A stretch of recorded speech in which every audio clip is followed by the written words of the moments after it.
cachoeira foi de Luanda que entendi sua realidade. Olhem pra mim, sou de cachoeira. Penso, falo, canto e sou sua liberdade.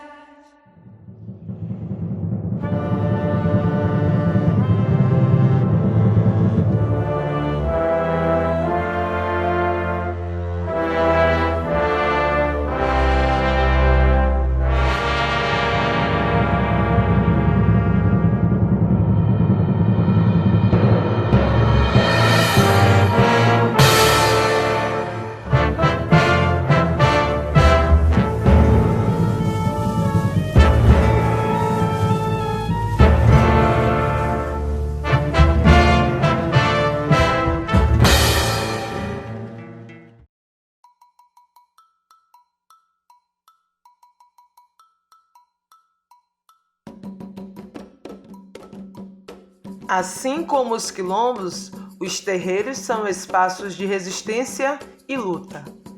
O terreiro conhecido como Roça do Ventura é o 7º terreiro no Brasil e o 6º na Bahia a ser tombado pelo IPHAN.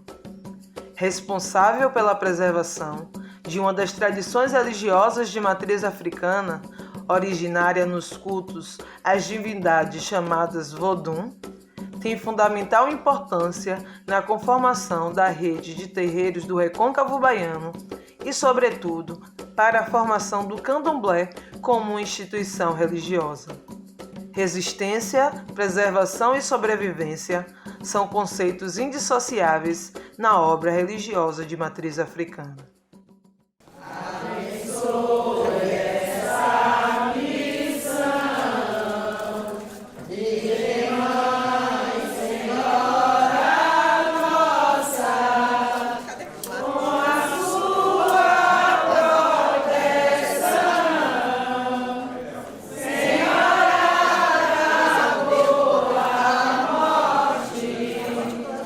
A veneração, né, a Nossa Senhora da Boa Morte, né, a devoção, vamos sinalizar assim, a Nossa Senhora da Boa Morte, ela dá-se por conta dos cultos, né, de celebração à morte em África.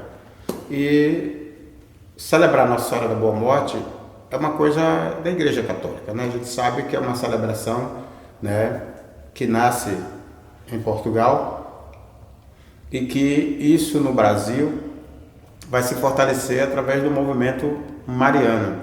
Mas os negros e as negras que estavam buscando, né, a sua liberdade de expressão religiosa dentro de grandes movimentos que eram feitos na própria sociedade, vai admitir, né, essa celebração aos santos católicos como nessa linguagem, né, muito usada, que é como forma de sincretismo adotar a veneração a um santo, né, mas no seu coração, no seu íntimo, celebrar outro, né? Então foi atribuído alguns nomes aos santos católicos, sendo ele o nome dos orixás, dos voduns, dos enquices da religião de matriz africana.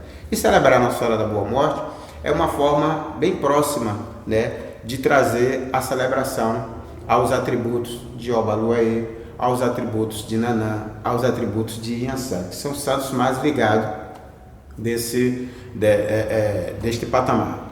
E celebrar Nossa Senhora da Boa Morte para as Irmãs da Boa Morte foi o resultado, né, de um grande grito político e social e religioso na sociedade baiana, quando já no século XVII, né, essas mulheres que já eram adeptas, claro, já eram, né, mulheres do candomblé, mas que queria, né, de uma certa forma, buscar a liberdade de expressão para ter direitos, né, e obter melhor qualidade de vida. Então, o caminho seria se aproximar mais, né, da Igreja Católica, porque a Igreja Católica, de uma certa forma, dava as diretrizes social e política da época. Então, adotar Nossa Senhora da Boa Morte e Glória seria uma forma de adotar o culto à morte, né? Então, elas adotaram Nossa Senhora da Boa Morte em um atributo, né, a Iansã e a Nanã, e elas vão e fazem um grande movimento social, porque eram mulheres que foram escravas, né, foram escravizadas, a verdade é essa, e depois de livres, de buscar a sua liberdade, era uma hora de tentar fazer algo, né, pelo seu povo, num coletivo. Então, construíram com seus próprios recursos, já que se tornaram ganhadeira, comerciante, passaram a ter bens, né? E aí construíram uma capela na Barroquinha com seu próprio recurso para esta celebração. Mas no fundo do terreiro, elas também vão idealizar o primeiro terreiro de candomblé na região urbana de Salvador, né? E um terreiro com certeza dentro de uma das áreas mais esbranquecidas de Salvador.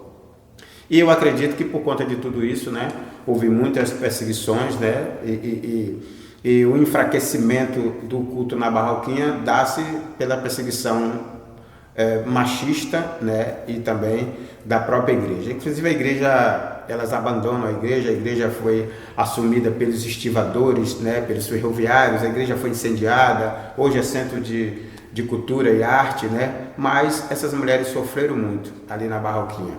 E muitas delas, por perseguição, uma das últimas foi já por volta de 1820, 1825, que foi a do Madeira de Melo, né? o português, que acabou, de uma certa forma, tentando impedir que o Brasil, que a Bahia, ficasse livre de Portugal. Bem, então muitas dessas mulheres acabaram emigrando, né, para outros estados, né, do país, e muitas até voltaram para a África, principalmente para a região do Benin. E dentre essas mulheres a gente pode citar uma aqui que acaba deixando, né, o seu nome muito forte na música e na cultura popular, que é a Tia Seata, né? Tia Seata foi uma das mulheres que foram expulsas, né, na época dos movimentos, né, das mulheres negras em Salvador.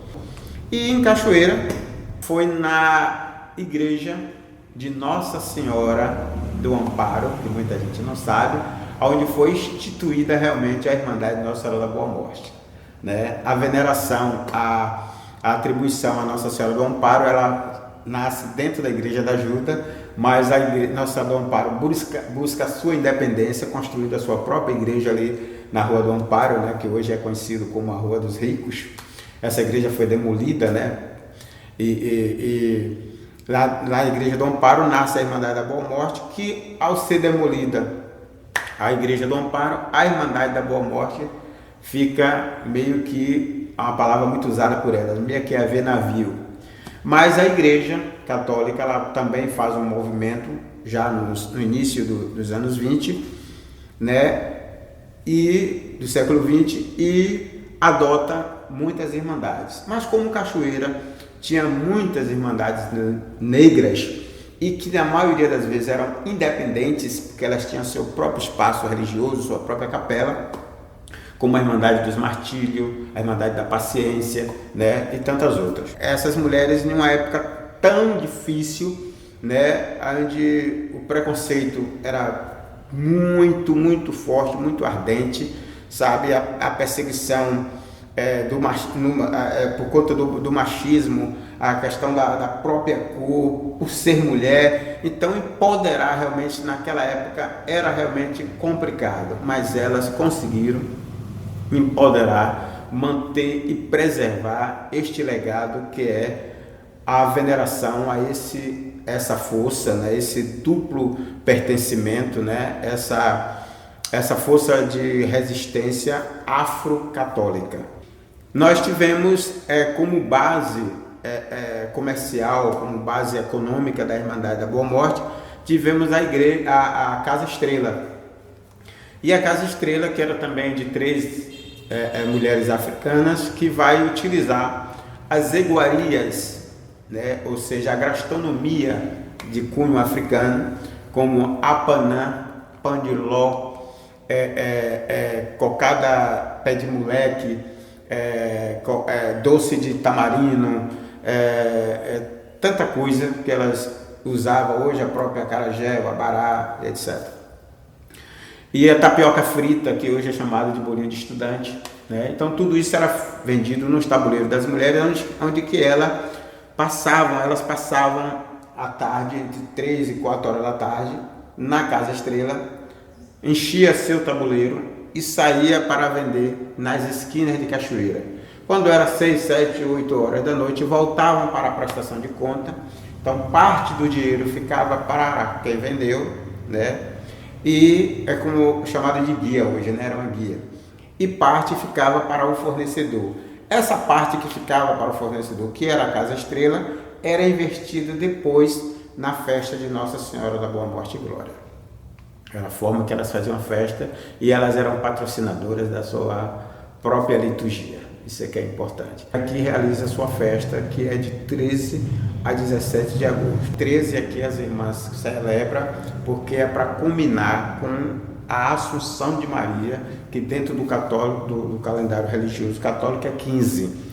Então, começando 13 com a Assunção, então vai dizer que 13, 14 e 15 é o dia que Maria estava adormecida para ir até a glória.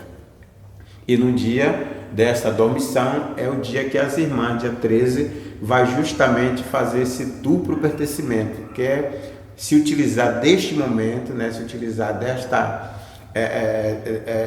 liturgia para pedir, né, aos orixás, que são justamente ligados entre a vida e a morte, claro, né, a Maria, Nossa Senhora, mas usar, né, nesse momento pedir aos orixás, aos voduns, que leve as almas, né, dos negros escravizados, das negras escravizadas, das irmãs falecidas até os pés de Deus, Olorum. O dia é para esse, o dia tem esse objetivo. No dia 14 elas já vão estar usando uma roupa que é uma saia prensada com a blusa de rapariga. Rapariga não era prostituta, rapariga era toda mulher que era desquitada, né, ou viúva. E sobre a cabeça vai usar um touço e em cima do torso um pano que a gente vai chamar de bioco, que vai lembrar o celibato das freiras, mas vai trazer também uma reflexão às negras muçulmanas malê da Bahia. Então tudo aqui tem uma simbologia. No dia 15, elas vão utilizar uma roupa que a gente vai chamar de roupa do Partido Alto.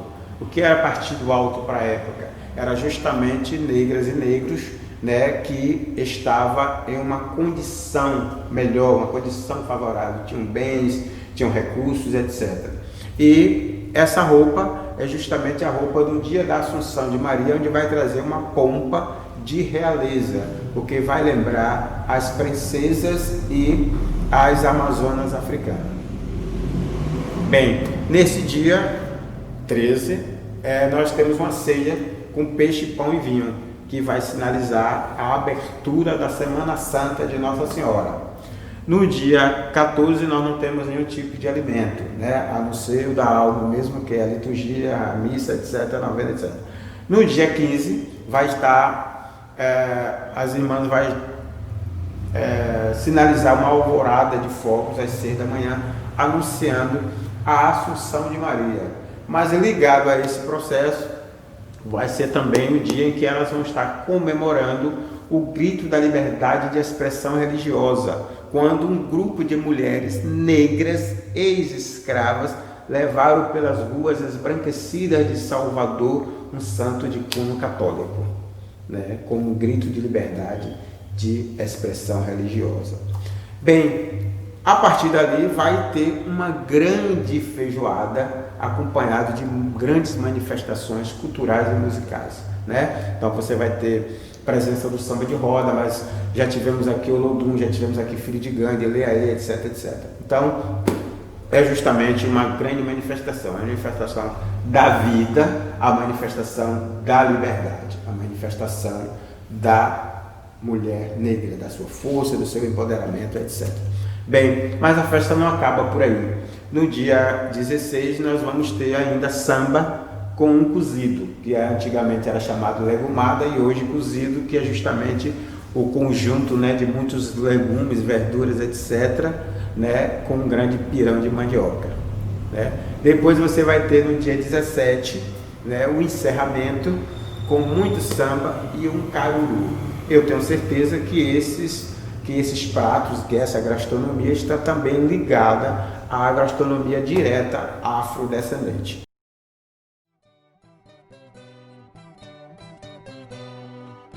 O Rosarinho era uma verdadeira comunidade quilombola no coração de Cachoeira. Haviam várias formas de resistência à escravidão. Alguns se organizavam para boicotar plantações, fugir das fazendas e formavam quilombos. Já nas cidades, uma estratégia comum era a formação de irmandades. Em Cachoeira, os africanos e afrodescendentes criaram irmandades, como a dos Nagôs, que foi responsável pela construção da Igreja do Rosarinho em 1864 e do Cemitério dos Pretos em 1874. A construção desses espaços foi consequência da ocupação que ocorrera em torno da colina por negros libertos e escravizados urbanos, que participaram desse projeto, contribuindo financeiramente e trabalhando em mutirões. Sendo assim, a Igreja do Rosarinho foi construída por negros e para negros. Por tudo isso, o Cacho Negra reconhece e valoriza que a Irmandade de Nossa Senhora do Sagrado Coração do Monte Formoso, ou Irmandade dos Nagôs, representa um espaço histórico de luta e resistência em nossa cidade. Rosarinho é luta, é? Cacho Negra é luta, é? Nós somos o que? Luta, é?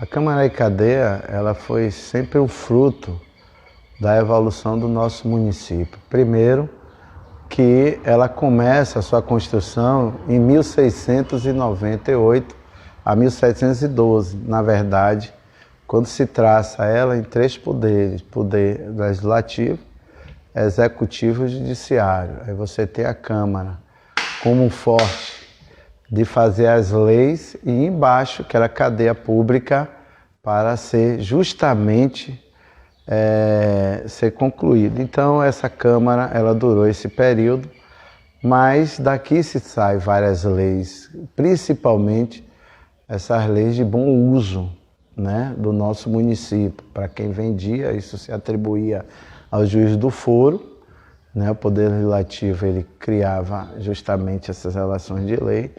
E aí a cidade, ela vai ser elevada à condição de freguesia em 1674. Nessa condição, aí você tinha o juiz do foro, que era, na verdade, essa figura importante que determinava as leis junto com a igreja. Com o tempo, ela é elevada à condição de vila em 1698. Nessa condição, aí se constitui o poder local, Câmara e Cadeia. Nessa condição, você tem a Câmara, né, que era composta do Senado extinto, né, que era várias pessoas, e o juiz, e junto com o presidente. Então, essas pessoas é que, na verdade, criava e determinava as leis do município. Então, nessa condição de vila, a Câmara, ela chega nesse espaço a ter vários momentos de discussão para a independência do nosso Brasil. Inclusive, esse fato vai acolher a cidade por 2 momentos a ser capital da Bahia. Nesse primeiro momento, há um grupo de senhores de engenhos descontente com os grupos, né, e com a determinância portuguesa. Eles acham por bem ficar independente daquele momento. E aí, eles aqui nesse espaço, né, porque foi uma coisa bem trabalhada, né, isso da nossa regionalização do recôncavo baiano, porque quando a gente fala dessa condição, dessa construção, a gente tem que falar primeiro que o próprio cachoeirano, o próprio recôncavo, ele abraçou esse espírito de independência. Aqui foi o momento mais importante, mas cada casa no recôncavo, ela buscou isso, a família, cada engenho, mesmo aqueles que estavam lá sendo escravizados, ele atentava por esse fruto da independência. Então, quando isso determina uma grande força dessas pessoas, e aí os senhores de engenho, junto com o provedor da Santa Casa, ele cria as primeiras reuniões. Essas reuniões, ela vai se dar justamente na casa aonde hoje é a Praça Doutor Milton. E aí aquela casa, ela se reuniu um grupo de cachoeiranos de várias localidades do Recôncavo Baiano, e aí ele sai com essa determinância de ir para a igreja e justamente naquele momento da igreja ele ser abençoado, né? Que é o Tedel, é a ação de graça. Então esse bom apreço dessa vinda com a religião, com um político, com um agente da cidade de Cachoeira, com um escravo, foi belíssimo. E isso, aqui, ele aclama Pedro de Alcântara como príncipe regente. Isso vai trazer um momento para uma embarcação que estava estacionada na frente, que já tinha alguns dias, né, justamente parado para fazer essa vigília, vigiar a nossa vila. E quando ele vê essa movimentação, o cheiro de festícia, ele começa a atirar contra esse grupo aqui, né? Mas antes ele saiu, ele batia nas pessoas, bateu no capelão. Foi uma série de fatos que o povo foi se movimentando contra o que estava ocorrendo. E quando chega aquele momento, o povo se rebela e cria aqui, dá o primeiro passo, independência, viva Dom Pedro é retado, você é o cara, quer dizer, isso é uma palavra mais contemporânea. Mas aí sai, e aí quando chega mais ou menos ali, eles começam a atirar os 26 tripulantes contra a vila.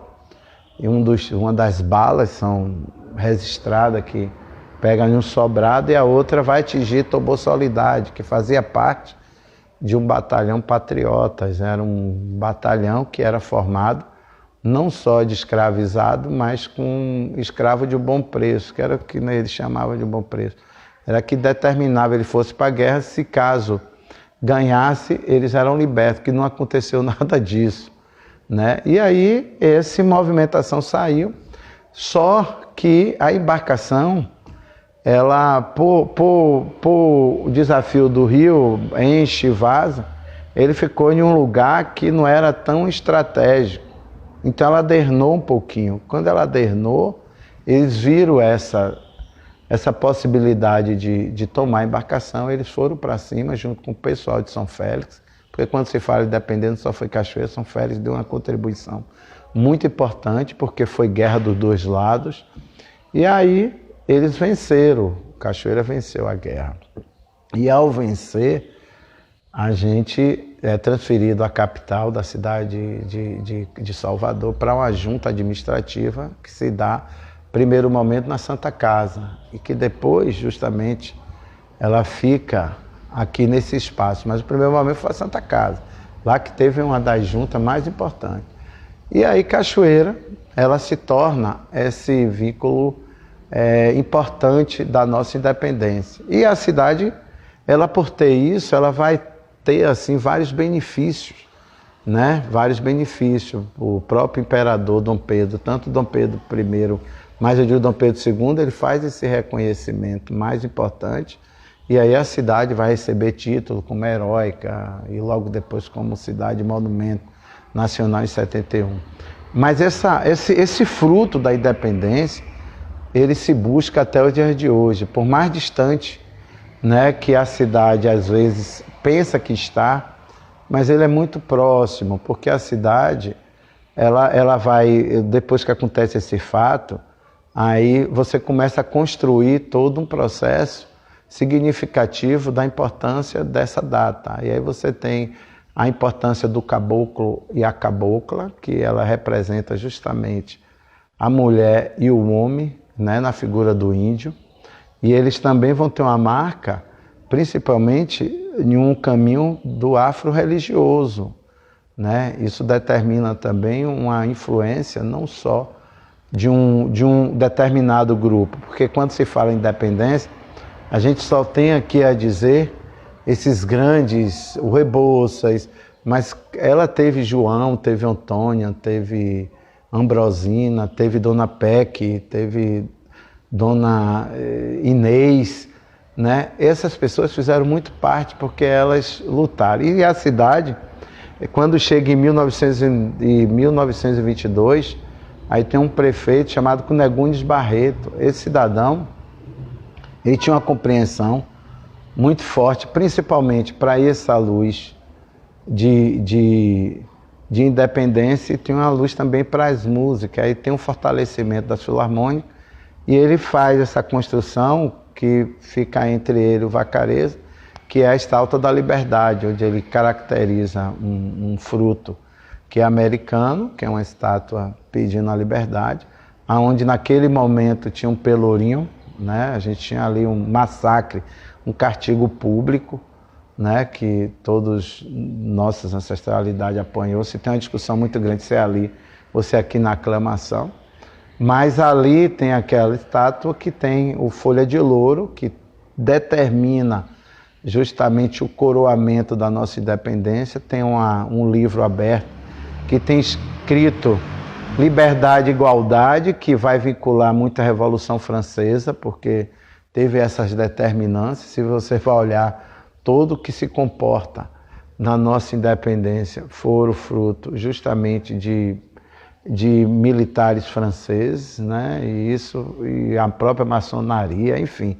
tem todo um elo.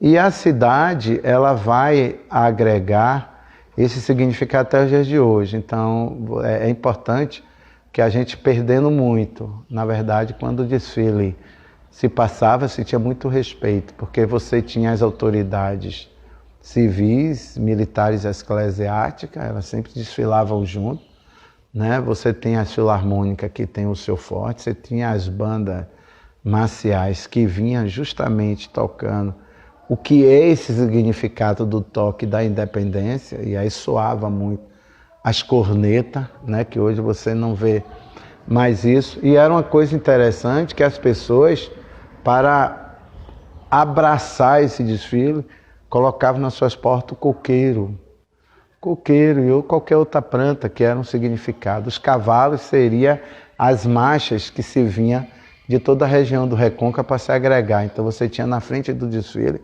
um grupo de cavalheiros que representava esse elo do cavalo, da marcha, do significado da luta. Então, quando a gente está na Câmara e Cadeia, a gente não está só em um espaço que tem essa história.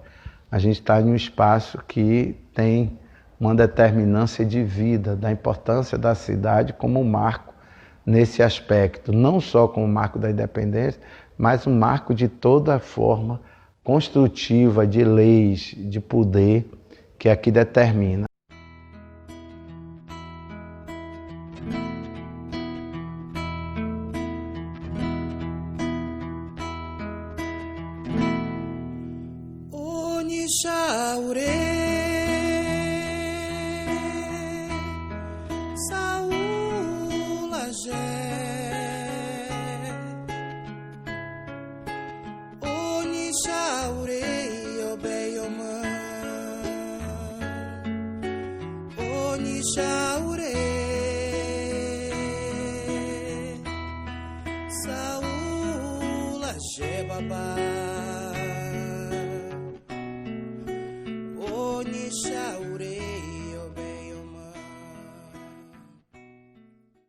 Esse espaço, ele é um espaço que traz muita tristeza para a nossa ancestralidade. A cadeia. A cadeia, ela foi assim movida para aprisionar tanto homem como mulher, todos com a mesma condição sociais, o escravizado. Então, daqui se teve lamentos e relamentos de sofrimento, de dor, e muita compaixão para aquele que tinha compaixão. Então, espaços como esse, se remeter a anos atrás, nós vamos sentir qual era o sofrimento desse grupo de escravizado que eram, na verdade, muitos deles lutou pela própria liberdade e que aqui ficou preso. Quando eu vejo esse espaço e vejo qualquer atividade nele, eu tenho as duas formas de entender esse espaço. Primeiro, como espaço de respeito, porque aqui a energia ela foi bem distribuída, porque a força que eles tiveram de permanecer aqui dia e noite, e aí vocês vão ver em alguns assentos aqui, praticamente forma que se deu de braço, de gente ficar o tempo todo esculpindo essa parede, você vê ali possivelmente era gente que ficou de braço, olhando para lá, aí tinha a santa aqui, então é um espaço que remete a essa, mas também tem que ser um espaço que traga essa interação e essa dinâmica da cultura e da arte. Esse espaço, a cadeia pública de Cachoeira, que é um dos espaços mais históricos de Cachoeira, ela tem a história de vários, e aí eu vou citar Dom Antônio, seu Domingos, seu João e seu José.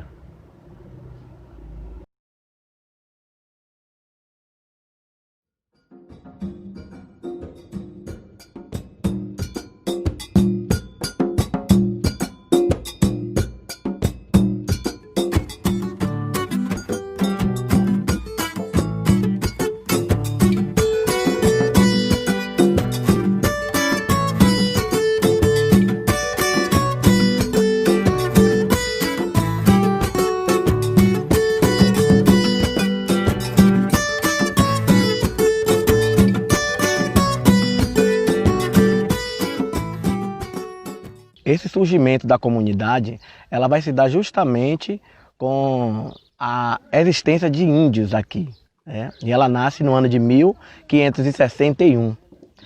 É considerada uma vila antigamente.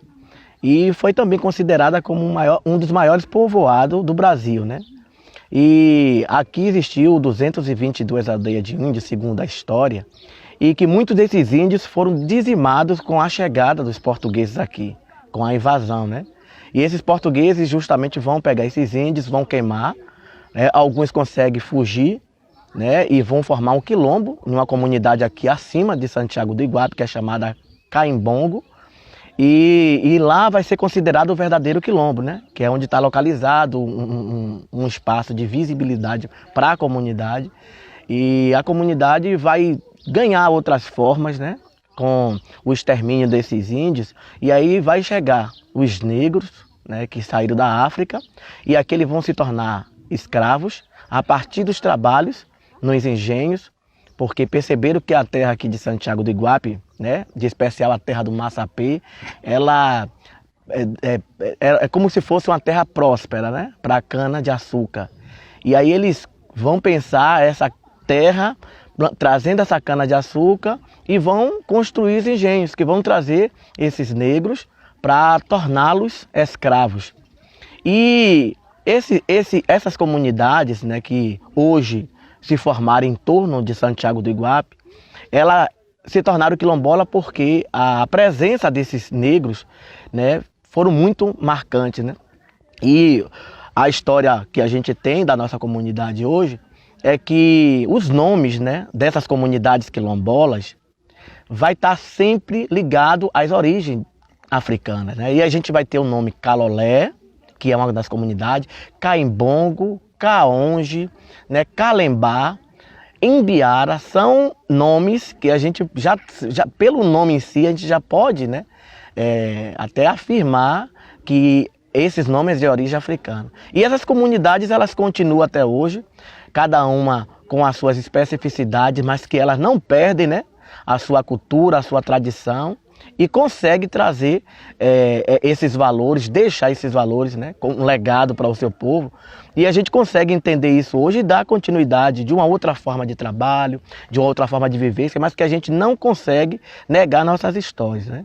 Então, eu acredito que Santiago do Iguape ele foi filizado, né? A gente não vai se deportar a um passado sofrido. É o que eu acho que levanta a gente e que traz essa força de continuar, de existir, é que essas comunidades elas permanecem até os dias de hoje nas suas relações sociais, nas suas trocas de trabalho, é uma comunidade que se divide coletivamente, né? Então você vê que há uma dinâmica social, há uma dinâmica cultural dentro dessas comunidades que, né, esse passado só fez contribuir, né? A gente tem uma história sofrida, mas eu prefiro trazer para os dias atuais uma história bonita, uma história de vida, uma história social. A dinâmica econômica dessa comunidade, eu vejo que está muito ligada à pesca e à agricultura, né?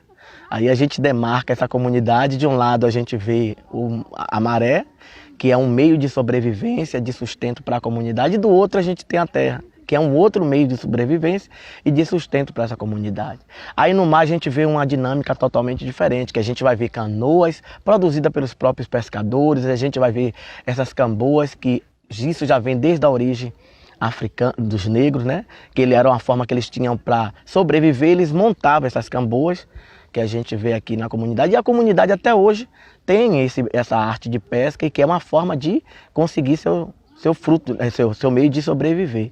E a economia aqui, antigamente o pescado era muito maior, né? A gente via que as pessoas, elas comercializavam peixe aqui, né? Porque tinha as compradeiras de peixe, que as canoas estavam à distância, né? Chegando, elas começavam a gritar, né? Era uma cantoria: ô, fulano de tal, eu quero uma lata, outro, eu quero 2 latas. Então tinha aquela cantoria. Eu, como criança que pescava aqui, eu via isso. E então era muito peixe, né? E esse peixe era comercializado em cachoeira, peixe seco. Hoje eu não sei qual foi o impacto que houve com o rio, né? A gente vê que esse pescado ele diminuiu mais. Até alguns peixes, né, que a gente pegava muito aqui, a gente não vê mais, como a langudinha, o próprio... Tinha a langudinha, que era um peixe da comunidade que a gente não vê mais, a pintitinga, o próprio xangó também, que quando vinha as canoas cheias, hoje pouquíssimo, raramente a gente vê xangó. E o que a gente vê hoje, é o que está aqui ao vivo, é que peixe chegando de outra cidade, né, para abastecer a comunidade, porque o pescado aqui, né, ele perdeu sua força, né? A gente vê que os pescadores, eles saem de madrugada, retornam 11 da manhã, 12 da manhã, e não conseguem trazer aquilo que eles, né, desejavam. Mas com a chegada dessas pessoas que vêm de fora trazer peixe para comercializar, a gente consegue ainda comer um peixe. Mas cada dia mais a gente percebe que isso está dificultando. Reportar as questões religiosas é preciso você estar muito conectado, porque para a gente não correr o risco, né, de evidenciar uma religião e diminuir a outra. E a gente viver numa comunidade quilombola e que tem essas suas especificidades na sua história, na sua cultura, e que outras religiões vêm e acaba sendo implantada nessa comunidade, para mim é um pensamento que eu posso dizer muito delicado. Como a religião de matriz africana, ela está sempre ligada à religião do catolicismo, então eu acredito, né, que o São Tiago, né, que está ali com a imagem, a Iemanjá que está aqui ali no mar, essas imagens conversam uma com a outra, né? Isso é mais importante quando a gente vê que essa força religiosa, ela está sempre conversando com a gente, né? E aí, para formar e confirmar isso, a gente vê que Santiago só tinha aqui uma casa de candomblé, que era a casa, pedindo licença aqui, a casa de Lalu, uma das casas bem respeitada, mais velha daqui da comunidade. E hoje a gente tem 4 casas de candomblé, né? E aí a gente vê que a religião, ela acabou entrando, ela acabou se espalhando pela comunidade e trazendo, além de um cunho africano negro, ela vai trazer também as origens. O mais importante é a gente ver que essas casas hoje de candomblé, que hoje tem uma casa de candomblé queto, são 2 quetos. Uma é de Rose e a outra é de Genivaldo Batista. E tem a casa da finada Zélia, né, que é a Angola, que é a continuidade da casa da mãe Lalu, que ela era uma candomblé, mas aí depois, com o tempo, eles vão criar uma nova casa, mas com o mesmo cunho, né, de origem, que é a origem Angola. E tem a casa também de Caçula, que também em Angola, lá no sítio. Já fui visitar as festividades religiosas, conheci, não perco, sempre estou lá. E outras festividades sociais, culturais que eles desenvolvem para até fazer o evento, um espaço social que é a creche comunitária Mãe Lalu, que é um projeto deles mesmo, que vai atender várias crianças aqui de marisqueiras que vão pescar e não tem onde deixar seus filhos. Essa escola vai justamente atuar no atendimento dessas crianças, né? Com mães que vão para a maré e não tem como deixar seus filhos. Aí você vê com a comunidade pequena, mas você vê a força da dinâmica que ela tem, né? Aí você vê pescadores sentados costurando, outros chegando de barco, outro tocando o buzo para chamar a comunidade para vir comprar o peixe, mulheres sentadas aqui em frente, esperando esse peixe chegar, crianças aqui se divertindo, jogando anzol para pescar o peixe, né? E você vê que isso tudo vai se relacionando em um momento, né, sem parar, e a gente não perde a harmonia da comunidade, né? Porque o que é da comunidade é dela, né? E o que a gente faz é nosso. Mas ela está aqui e a gente está fazendo tudo isso e ela está no seu lugar com essa paz, com essa tranquilidade. E é isso, né, que faz a gente continuar acreditando, continuar valorizando e fortalecendo essa identidade aqui da comunidade quilombola de Santiago do Iguape.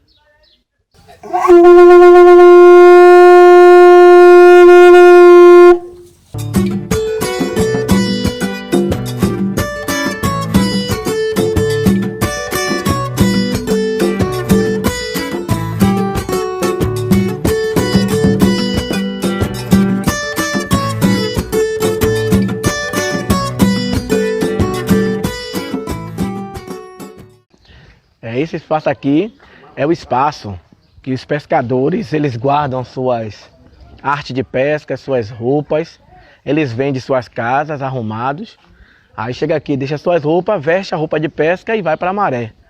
E esse espaço, que são essas casinhas tudo juntinhas, é dado o nome de tijupá, aqui eles chamam de tijupá. E a forma que eles têm de guardar as coisas dele e ter a certeza de que quando ele chegar, né, os objetos dele estão guardados.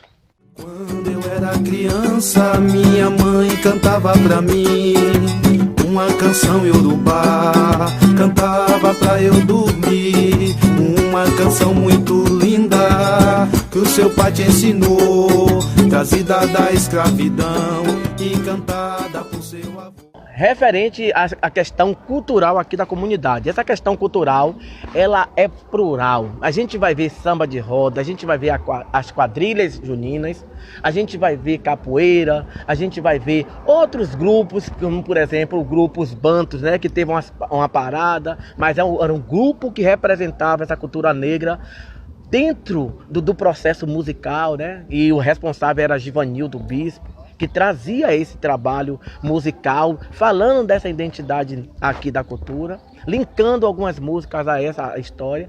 Tem também o grupo de dança, o Pulo do Negro, que é um grupo que foi criado na escola com essa perspectiva de fortalecer a identidade negra. E referente à capoeira, a gente tem duas capoeiras, né? E essas capoeiras eu acho interessante como os professores, né? Eles desenvolvem esse trabalho com uma didática, eles têm uma disciplina. Eu gosto de primeiro ver os trabalhos para até na minha fala trazendo uma fala real. E aí eu fui visitar, tem Edica, que é um dos professores, e tem Léo Cabeção. Tem uns trabalhos totalmente diferentes, que a didática que eles trazem nas aulas dele é totalmente diferente, mas que é uma didática que eles também fortalece essa identidade, né? De falar desse povo, de trazer uma consciência para essas crianças, que a capoeira não é só um jogar de corpo, não é só uma luta, né? Mas por trás de tudo isso é uma resistência de história, de cultura e de identidade, né? E por outro lado a gente tem as quadrilhas dessa que eu vos falo, mas que é de grande importância. Quando eu falo dessas quadrilhas, né, tanto a Raízes do Iguape quanto a Girassol do Iguape, que são duas quadrilhas que têm representado a comunidade muito bem, eu falo de identidade. Quando eu falo dessas quadrilhas, eu falo da construção da identidade local. É o que tem muito representado, porque a gente viaja o mês de junho, é um mês de apresentação, e a gente tem a oportunidade de conhecer cidades que a gente nunca foi. E com a quadrilha a gente consegue ir E o lugar que a gente vai, a gente é conhecido que é de uma comunidade quilombola e que é de Cachoeira, e isso é ponto muito importante para a gente, né?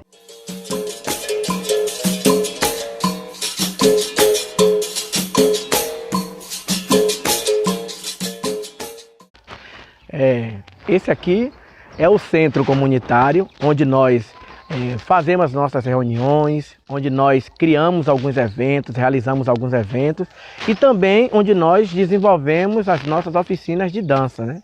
É esse espaço, apesar, né, dessa aparência um pouco caótica, mas esse espaço, por trás dele, a gente consegue construir essa identidade, que essa identidade ela é marcada pela nossa quadrilha Raízes do Iguape, e que, além de a gente desenvolver a dança, a gente desenvolve valores, né? E esses valores, eles vão pertencer ao social da comunidade, ao cultural da comunidade e, sobretudo, à história da comunidade.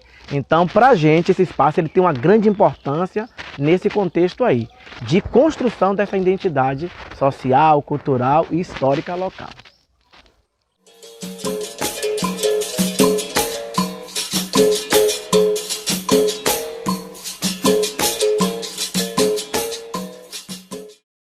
Eu sou Jorlane Cabral, moro no Quilombo Caonge. Hoje eu trabalho como agente de crédito do Banco Solidário, que é o BSQI. Esse banco ele foi inaugurado em 2012 com uma finalidade em potenciar os núcleos produtivos, os comércios locais, as pessoas para vir solicitar um empréstimo, para que a sua renda cresça mais. Hoje o Banco Comunitário ele tem um papel fundamental em apoiar as famílias, que essas famílias são algumas carentes, às vezes não tem dinheiro para comprar uma cesta básica, um vale gás, até mesmo um remédio. Então o banco ele tem um papel em emprestar com 2 linhas de crédito na moeda social ou no real, que são 2 linhas de produção e consumo. A linha de produção, as pessoas solicitam para comprar a pretexto de pescas, tipo rede para pescar, comprar marisco ou investir em algo que aqui na comunidade não tenha. Mas o papel do banco mesmo é que as pessoas venham solicitar um empréstimo na própria moeda, para a renda ficar na comunidade. Então, as pessoas solicitam um empréstimo na moeda local, ele não tem juros, as pessoas podem pegar até 300 sururus. Esses 300 sururus, ele só tem uma visibilidade no momento que você tem o real em fundo. Então, no momento que você tem um real em fundo, a moeda ela vem a circular. Estamos aqui em Santiago, mas o banco pertence ao Vale do Iguape, que tem as 17 comunidades quilombolas, onde o Conselho Quilombola atua. Hoje temos o proponente do banco, que é o SECV, que é o Centro de Educação e Cultura Vale do Iguape, onde teve uma capacitação em 2 comunidades em Salvador, que é a Ilha de Vera Cruz e Matarandiba, onde a gente vimos uma capacitação como implantar o banco. Vimos uma possibilidade de um projeto que é um projeto muito fundamental, um projeto que vem dando certo. Então, a gente pegou de mão esse projeto e implantamos aqui. Hoje a comunidade abraçou, estamos atuando desde 2012 até aqui, só que no início ele abriu, mas ele não deu continuidade porque a gente não tinha um capital para pagar as agentes de crédito. Trabalhamos 2 anos voluntária e às vezes temos dinheiro para pagar a gente, às vezes não tem. Mesmo assim a gente dá continuidade, sabe por quê? Porque aqui quem construiu fomos nós. A gente lutou a construir, a gente vem dando essa continuidade porque a gente conseguiu, a gente correu atrás. Não foi um projeto que veio de cima para baixo, não. A gente suspendeu junto com a comunidade abraçou e está aí dando continuidade. Na moeda a gente tem 5 cédulas. Se você ver na moeda, tem a igreja, que é um monumento histórico, que é uma igreja que é da metade do século XVI para o século XVII. Tem o próprio camarão, tem a parte da agricultura familiar, que é um ponto fundamental nas nossas comunidades, que é uma da sobrevivência que a gente vem mantendo, a pesca e a agricultura familiar. Para a gente passar para as pessoas que vêm nos visitar, a gente precisa, como diz o ditado, matar cobra e mostrar o pau.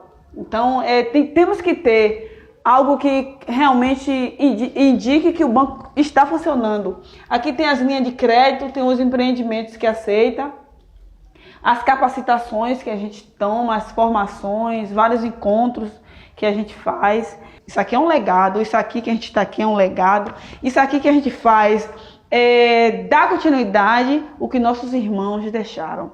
Então a gente tem essa força de vontade de dar continuidade.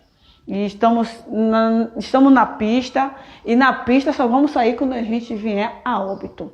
E a gente só vai vir a óbito quando Deus e Jesus e Nossa Senhora permitir.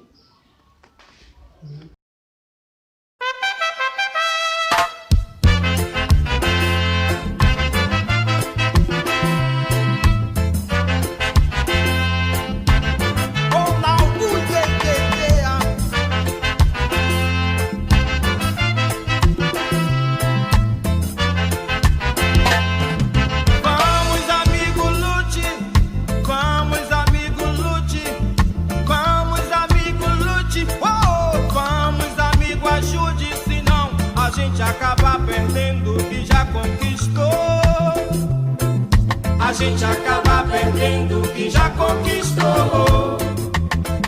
Vamos, amigo, lute. Vamos, amigo, lute.